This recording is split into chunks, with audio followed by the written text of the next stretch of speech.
እንጸልይ። አባታችን ሆይ በሰማያት የምትኖር መንግሥትህ ትምጣ፣ ፍቃድህ በሰማይ እንደሆነች ሁሉ እንዲሁም በምድር ላይ ትሁን። የዕለት እንጀራችንን ዛሬ ስጠን፣ በደላችን ሁሉ ይቅር በለን እኛም የበደሉንን ይቅር እንደምንል ሁሉ፣ አቤቱ ወደ ፈተና አታግባን ከክፉ ሁሉ አድነን እንጂ መንግሥት፣ ኃይል፣ ክብር፣ ምስጋና ለዘላለሙ ያንተ ነውና አሜን። ሰላማችሁ ይብዛ። ጌታ ኢየሱስ በማልችለው እርዳኝ። ዛሬ የማካፍላችሁ ሮሜ ምዕራፍ 6 ቁጥር 6ኛውን ነው። በጌታ በኢየሱስ ክርስቶስ ስም አነበዋለሁ። እንደዚህ ይላል፣ ከእንግዲህ የኃጢአት ባሮች እንዳንሆን የኃጢአት ሰውነት እንዲሻር አሮጌውን ሰዎችን ከእርሱ ጋር እንደተሰቀለ እናውቃለን ይላል። አንድ እንደገና አነበዋለሁ።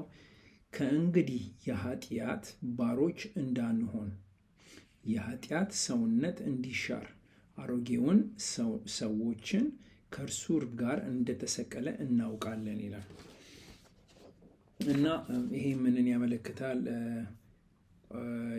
የድሮ ሰውነታችን ከጌታችን ኢየሱስ ክርስቶስ ጋር እንደተሰቀለ ነው እና እዚህ ላይ ምን ይላል? ምን ማለቱ ነው? አሮጌው ይታል ከእንግዲህ የኃጢአት ባሮች እንደሆን የኃጢአት ሰውነታችን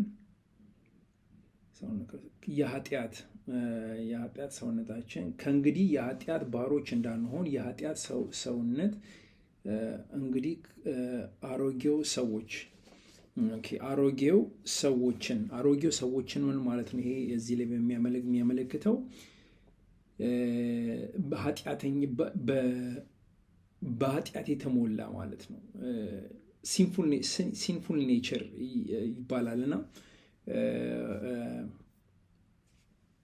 ጌታችን ኢየሱስ ከማወቃችን በፊት የምንኖረው ህይወት ማለት ነው እና ብዙ ጊዜ ይሄ የሚያተኩረው ምን ላይ ነው? የግላችን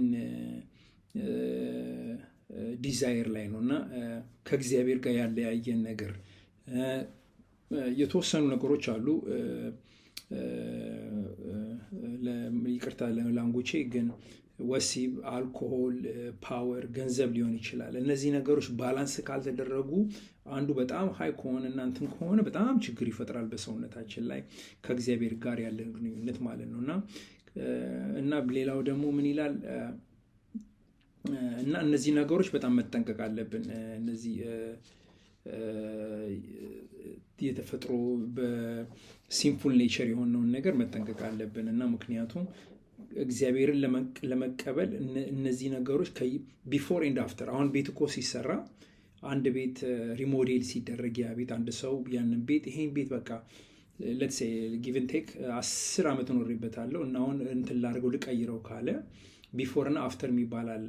ቢፎር ለ10 ዓመት ሙሉ አሮጌ ነበር። አዲሱ እንዲመጣለት ከፈለገ ሰዎች መተው ዋጋ ተስማምተው ምን ያህል ዋጋ ይወስዳል፣ ምን ያህል ቀን ይወስዳል፣ ምን ያህል ወጪ ያስፈልገዋል፣ እነዚህ ሁሉ ተተምነው ነው እንደዛ ያ ቤት ሊቀየር የሚችለው እና እንደዚህ አይነት ነገር ነው ያለው እዚህ ላይ እና በእግዚአብሔር በምሕረትና በጸጋው እንትናችንን ልንቀይር እንችላለን ማለት ነው። የድሮ ኃጢአታችንን አዲስ ልናደርገው እንችላለን ማለት ነው እና እዚህ ጋር ምን ይላል? ከእንግዲህ የኃጢአት ባሮች እንዳንሆን የኃጢአት ሰውነታችንን እንዲሻር አሮጌውን ሰውነታችንን ከእርሱ ጋር እንደተሰቀለ እናውቃለን ይላል እና ከጌታችን እንግዲህ አሮጌው ሰውነት ከእርሱ ጋር እንደተሰቀለ፣ እርሱ ማነው? ጌታችን ኢየሱስ ክርስቶስ ማለት ነው። ከጌታችን ኢየሱስ ክርስቶስ ጋር እንደተሰቀለ እናውቃለን ሲል ይሄ የሰውነታችን የፊዚካሊ ዴድ አይደለም፣ በቃ የእንትን መሞት አይደለም። ግን ምን ያሳያል? ይሄ እምነታችን እና የድሮ አስተሳሰባችን እንደሞተ እና የስጋዊ አሁን ቅድም የተናገርኩት ነገር ነው። ጌታችን ኢየሱስ ከማወቃችን በፊት ገንዘብ ሊሆን ይችላል፣ ወሲብ፣ አልኮል ወይ ፓወር፣ እነዚህ ነገሮች ጌታችን ኢየሱስ ከማወቃችን በፊት ያሉ ነገሮች ናቸው እና በእምነት እነዚህ ነገሮች ጌታችን መግደል አለብን እነዚህን ስሜቶች ማለት ነው። ቶክሲክ ከሆኑና አዲክቲቭ ከሆኑ እነዚህን ነገሮች መግደል አለብን ማለት ነው። እና ምን ይላል እዚህ ላይ እንግዲህ ከእርሱ ጋር እንደተሰቀለን እንወቅ እና እንደዛ ሲል ምን ማለቱ ነው? ከእርሱ ጋር እንደተሰቀለ እናውቃለን ይላል። በቃ የድሮ ሰውነታችን እና ነፃነት እናገኛለን፣ አዲስ ህይወት እናገኛለን፣ ጸጋ እናገኛለን፣ ማሸነፍን ደግሞ እናገኛለን ማለት ነው። እና የድሮ ባሪያ የሆንባቸው ነገሮች የድሮ ህይወታችን፣ ስቃዩ፣ መሸነፉ፣ ፍርሃቱ፣ ጨለማው ምሉ እነዚህ ነገሮች ጌታችን ኢየሱስ ክርስቶስ ስንቀበል ጌታችን ኢየሱስ ክርስቶስ በአወላለዱ ልዩ ነው፣ በማዳኑ ሞትን ድል በማድረጉ እንደገና ሲመጣ እነዚህን ነገሮች አውቀን እነዚህን ነገሮች አምነን ስንል ስንቀበል አሮጌው ሰውነታችን ያ ገንዘብ፣ ወሲብ፣ አልኮል፣ ፓወሩ እነዚህ ነገሮች አቅም እያጡ ይመጡና ጌታችን ኢየሱስ ክርስቶስ ደግሞ ሞር በውስጣችን በመንፈስ ቅዱስ ኃይል እየሰራ ይመጣል ማለት ነው። እና ጌታችን ኢየሱስ ክርስቶስ ጌታችን ለኃጢአታችን ብቻ አይደለም ጌታችን የሞተው እና መንገድ ሰራልን። በኃጢአት የተሞላንባቸው ሰውነታችን፣ ገንዘብ፣ ወሲቡ፣ አልኮል፣ ፓወሩ እነዚህ ነገሮች በጣም ኃይል አላቸው እና ደግሞ የሰው ልጅ ለመቀየር በጣም ከባድ ነው እና ጌታችንን ኢየሱስ ክርስቶስ ስንቀበለው እናንተ ስንል እነዚህ ነገሮች ይቀይርልናል ማለት ነው እና ለኃጢአታችን ብቻ አይደለም የሞተው ጌታችን ኢየሱስ ክርስቶስ እና በተፈጥሯችን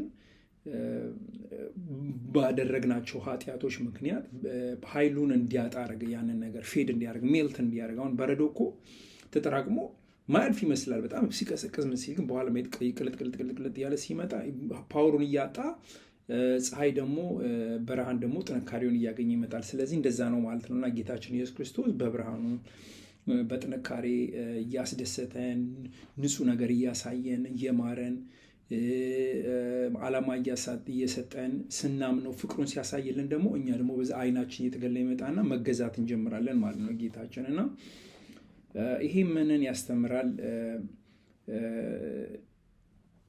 ጌታችን ኢየሱስ ክርስቶስ ማመን ብቻ ሳይሆን ይሄ የሚያስተምረን የድሮ ሰውነታችንን የድሮ ማንነታችንን ከባላንስ ውጭ የሆኑ ሁሉ ነገር ባላንስ ነው እና ከባላንስ ውጭ የሆኑ ነገሮቻችንን እነሱን ነገር እየገደልን ባለአዲሱ ህይወት መኖር ነው ማለት ነው። እስቲ አስቡት አሁን ኦክሲጅን ለትሰይ ለ10 ደቂቃ በዓለም ላይ ቢጠፋ ኢማጅን በቃ ትንሽ ባላንስ ሁሉ ነገር ባላንስ ተደርጎ ነው ኔቸር ሁሉ ነገር ባላንስ ተደርጎ ነው። ያ ባላንሱን ካጣ በቃ ሌላ ዓለም ነው። በቃ ዓለም ላይ ሁሉ ነገር ፋንክሽን የሚያደርገው ነገር ሁሉ ይቆማል፣ ትርጉም ያጣል ማለት ነው እና ይሄ እና እንደዛ ነው ማለት ነው። ባላንስ ያስፈልጋል። ቱማች ስናደርግ አዲክሽን ይሆንና በኋላ ችግር ይፈጥራል በህይወታችን ላይ። ብዙ ጊዜ እነዚህ ነገሮች በወጣቶች ላይፍ ላይ ነው ያሉትና እና ይሄ ችግር ይፈጥራል እና ያው ከእግዚአብሔር ጋር እውነቱን ካሬጅ የሚሰጠን ትክክል ስናደርግ ነው።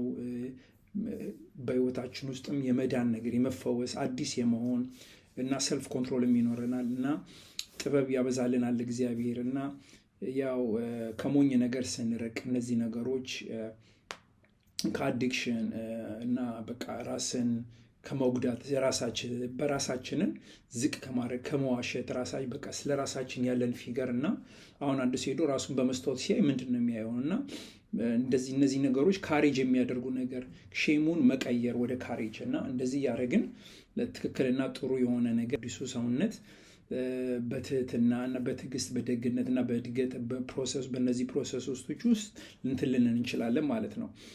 አዲሱን ህይወታችንን ልንቀይር እንችላለን እና ምን ይላል ደግሞ እዚህ ጋር ያው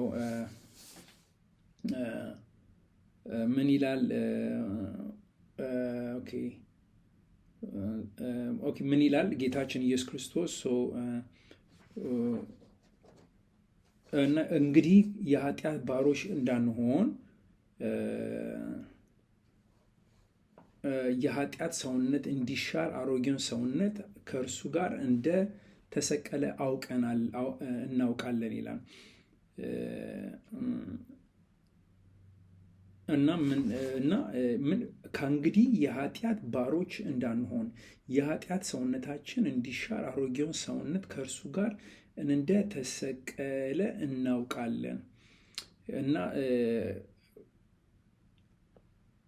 አሮጌው ሰውነታችን ማለት ነው። እና ከእንግዲህ የኃጢአት ባሮች እንዳንሆን የኃጢአት ሰውነት እንዲሻር አሮጌውን ሰውነት እና የኃጢአት ሰውነት እንዲሻር አሮጌውን ሰውነታችንን ማለት ነው። እና በኃጢአት የሚሞላ የተመራውን ሰውነታችንን ያው እንግዲህ የኃጢአት ሰውነት እንዲሻር አሮጌውን ሰውነታችን ከእርሱ ጋር እንደተሰቀለ እናውቃለን።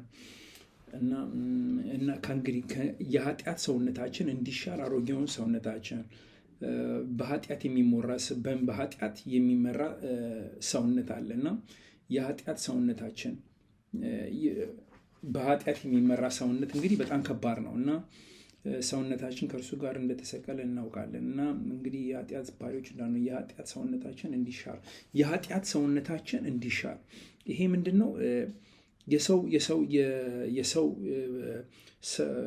ቦዲ በኃጢአት በዲዛይር ሲቆጣጠር ማለትም ንዴት፣ ስግብግብነት፣ ትክክል ያልሆኑ ምኞቶች እና ሰልፊሽ የሆነ ዲዛይር እነዚህ ነገሮች ማለት ነው የኃጢአት ሰውነት እንዲሻር ሲል እና ይህ ሰውነት በእንደዚህ የሚመሩ ሰውነት መሻር አለባቸው። እና ምክንያቱም አንዳንዴ ሲበዛ በጊዜ ካላስተዋልን ከፍ እያለን ስንመጣ ማመዛዘን ካልቻለን እንደ ማይሆን ነገር ይሆናል። ንዴትና ኩራት ይሆናል፣ ሞኝነት ይሆናል ሰውነታችን ማለት ነው። እነዚህን ነገሮች መቀየር አለብን። እና አንዳንዴ ደንዳና ጠንካራ ልብ ሊኖር ይችላል። ንጹህ ልብ መኖር ሲገባን ጠንካራ ልብ እያለን መቀየር አንችልም እነዚህን ነገሮች። እና አንዳንዴ አሁን እኔ የተማርኩት ምንድን ነው፣ ብዙ ጊዜ አንድ ሰው አደገ የሚባለው ሙሉ ለሙሉ 25 ዓመት ሲሞላ ነው። 18 ዓመት የሚባለው ነገር ትክክል እንዳልሆነ እሱን የተማርኩትና አንድ ሰው 25 ዓመት ሲሞላው በቃ ትክክል ያውቃል። ትክክል ከዛ በፊት በስለው ማቹርድ የሚሆኑ ነገሮች አሉ። እና በእርግጠኛ ነኝ ሁላችንም ኤክስፒሪየንስ አድርገናል። ወጣቶች ሆነን ብዙ ስህተት እናደርጋለን። የእንትን ሳይሆን አውቀን ያደረግነው ነገር ሳይሆን ያው እንትን ያደረገን ነው። ያው አይምሯችን ሙሉ ለሙሉ የሚያድገው 25 ዓመት ሲሞላው ሙሉ በሙሉ ነገሮችን መለየት ማስተዋል በጣም በንጹህ አመለካከት ማየት እንችላለን ማለት ነው። እና ስለዚህ አንዳንዴ እንደዚህ በዚህ ስንመከር 18 እንደዚህ ስንመከር ከተገለጠልን እግዚአብሔር ከገለጠልን ጥሩ፣ ካልሆነ ግን እግዚአብሔር ራሱ አስተምሮ ይገልጥልናል። ግን ምን ለማለት ፈልጌ ነው፣ አንዳንዴ የኃጢአት ንዴቶች፣ ስግብግብነት፣ የማይሆን ምኞት፣ ሞኝነት እነዚህ ነገሮች በጊዜ ካላቀረፍናቸው ወይ 25 ሲሞላን ወይ 30 ሲሞላን፣ አንዳንዴ ሰው ቶሎ የሚገባዋል ቶሎ ማይገባዋል እና 25 30 ሲሞላ እነዚህ ነገሮች አውቀን ከተቀበለና ጌታ ኢየሱስ ለእኛ እንደሞተ ካወቀን ጥሩ፣ በጊዜ ከተረዳንም ጥሩ፣ የሆነ እድሜ ላይም ስንደርስ ከተድር ነው። ግን እድሜ ልካችን በዛ ምንቆጥልና ምንገፋ ከሆነ በጣም አዳጋሽ ነው የሚሆነው። እና ምን ይላል? ከእንግዲህ የኃጢአት ባሮች እንዳንሆን የኃጢአት ሰውነት እንዲሻር አሮጌውን ሰውነት ከእርሱ ጋር እንደተሰቀለ እናውቃለን ይላል። እና ከእሱ ጋር እና ያው እንግዲህ ሰውነታችን እንትን ይላል ማለት ነው። የኃጢአት ኃይል በሰውነታችን ላይ ያለው እንዳለ በጌታ ኢየሱስ ክርስቶስ ኃይል ይሰበራል ማለት ነው፣ ይወድቃል። በኃጢአት አንቆጣጠር አንገዛም። በቃ አንድ እግዚአብሔር ከተገለጠልን የመስማት የማየት የማውራት የማሰብ ችሎታችን እየተቀየረ ነገሮችን እናወዳድራለን ማለት ነው። እና በጌታ ኢየሱስ ክርስቶስ ውስጥ በጌታ ውስጥ ስንኖር በቃ ውሸት አንድ አይን ያለው እውነት ግን 10,000 አይን ይኖረናል ማለት ነው። እና እግዚአብሔር የሚያይበትን አንግል ሁሉ ነገር ልናይ እንችላለን። እና ከኃጢአት ከተቆጣጠረ ነገር ሁሉ ልንወጣ እንችላለን እና በተለየ መንገድ እንኖራለን። በመንፈስ ቅዱስ ኃይል መኖር እንጀምራለን ማለት ነው። እና ምን ይላል? ከእንግዲህ የኃጢአት ባሮች እንዳንሆን የኃጢአት ሰውነት እንዲሻር አሮጌውን ሰውነት ከእርሱ ጋር እንደተሰቀለ እናውቃለን። ከእንግዲህ የኃጢአት ባሮች እንዳንሆን ይላል እዚህ ላይ። እና ምን ይላል? ጌታችን ኢየሱስ ክርስቶስ ከማወቃችን በፊት በኃጢአት የተሞላን ነበርን። በምናደርገው ነገር ኃጢአት የተቆጣጠረን ነገር ነበርና እና ምንድን ነው በጌታ ኢየሱስ ክርስቶስ ግን አሁን ያው የተሻለ ሰዎች እንደሆንን በሞቱ በትንሣኤው በነፃ እንደወጣን እና ከኃጢአትን ባርነት እና ከተለያየ ከድሮ ልምድም ነፃ እንደወጣን ይነግረናል። እና ይህ ምንን ያስተምራል? ኃጢአት ጌታ ኢየሱስ ክርስቶስ አንዴ በሕይወታችን ከገባ አይቆጣጠረንም ሙሉ ለሙሉ ማለት ነው። ምንም ሊቆጣጠረን አይችልም። እና አንድ ጌታ አለ፣ አንድ ጌታ ይኖረናል፣ አምላክም ይኖረናል። እሱም ጌታችን ኢየሱስ ክርስቶስ ነው። እና ነፃነት ያመጣልናል በሕይወታችን አዲስ ሕይወት፣ ከእንደገናም ጸጋን ያበዛልናል፣ ማሸነፍንም፣ ሰላም፣ እንደዚህ ያሉ ነገሮች ተስፋን ስንከተል እሱ የፈጠራቸውን ታምሮች ስናይ እና ብርሃን ያመጣልናል፣ ጥንካሬ ይሰጠናል ጌታችን ኢየሱስ ክርስቶስ ማለት ነው። እና ደስታንም የተለያየ አይነት መንፈሳዊ ፍሬዎችን ይሰጠናል ማለት ነው። እና ከባርነትም ከስቃይም ከመሰቃየትም ከፍርሃትም ከተለያየ አይነት ነገር ጨለማም ከሆኑ ነገሮች ከሞትም ከኃጢአት ወደ ሞት ከሚመሩ ነገሮች ያድነናል እና እግዚአብሔር ይጠብቀናል ማለት ነው። እና እችን ለማለት ነው። እና እንጸልይ። አባታችን ሆይ በሰማያት የምትኖር መንግሥትህ ትምጣ፣ ፍቃድህ በሰማይ እንደሆነች ሁሉ እንዲሁም በምድር ላይ ትሁን። የዕለት እንጀራችንን ዛሬ ስጠን፣ በደላችን ሁሉ ይቅር በለን እኛም የበደሉንን ይቅር እንደምንል ሁሉ፣ አቤቱ ወደ ፈተና አታግባን ከክፉ ሁሉ አድነን እንጂ መንግሥት፣ ኃይል፣ ክብር፣ ምስጋና ለዘላለሙ ያንተ ነውና አሜን። እግዚአብሔር ከእናንተ ጋር ይሁን።